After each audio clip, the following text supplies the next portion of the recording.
Japanese survivor in Guam. Have you heard about that story? Yes, I did. Yeah. Tell that story. So, from my understanding, during World War II, there was a crash in Guam, and from a dogfight, and this Japanese pilot or guy who was in the plane went and hid in a cave up on a mountain in Guam, and he spent until like 2002 living in this cave, thinking that World War II was continuing, and he thought he had a better life living in a cave and living off of the jungle because Guam is like a hub for, I think, United or Delta, one of the major airlines. So all these planes are coming in and out every day, and he thinks it's World War II continuing. Wow.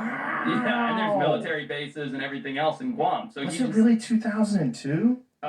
Jamie would have to look, but it was very recent. Like the 80s or something. I didn't know it was like that's he must have been old as fuck. Yeah, he was like in his 70s or so. I don't. I'm probably getting the date wrong. We'll find it. But yeah, that's so crazy. But can you imagine? How would you know? And what if you fucked up and went in too early? Right. You know, and it is still World War II, and they shoot you. Exactly. You just hang out for another year. Yep. Just I'll spend a couple more days in the cave. Oh my God. So what is There's two stories actually. We'll go with this one first. This is the one you were talking about. Okay, so this one 97. 97. Oh, died in 97. Died in 97. Yeah. So years of service 41 to 45, and then it says 1972. Do you see that? 28 years of hiding in the jungles of Guam.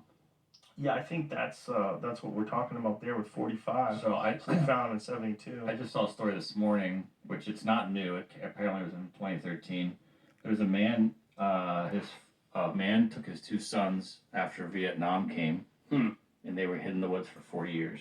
Wow, forced to live off rats and make loincloths out of tree bark. Man who spent 41 years living in the jungle after fleeing Vietnam War makes emotional return to his former home. 41 years. Look at the picture of him. Social skills, obviously, and he didn't know what a woman was. He said really? His father didn't tell him what a woman was. They saw 5 people their whole life and hid from him in the woods when they saw him. This is according to what I read earlier today. God. Huh. Do you think? Oh my God. Like, would you, if you're put into his position, is it worth living like 85? that? His father was. Oh.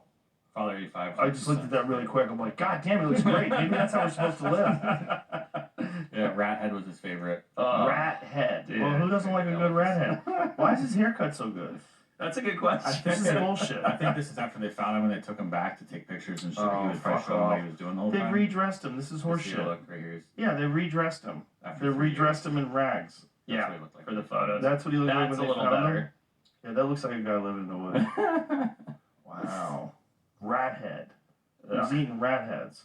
What does it say? His son was killed? What does it say? I'm not sure. One day his wife and two of his sons were killed by a mine explosion, putting him in a state of shock. Took his 2-year-old son and fled into the jungle, thereafter never having any contact with anyone else. The pair survived by foraging fruit and cassava from the forest and planting corn.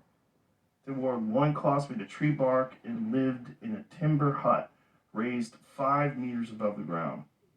So cassava is not the stuff that you need to boil and filter and strain. No. What am I thinking of? That's the other probably stuff.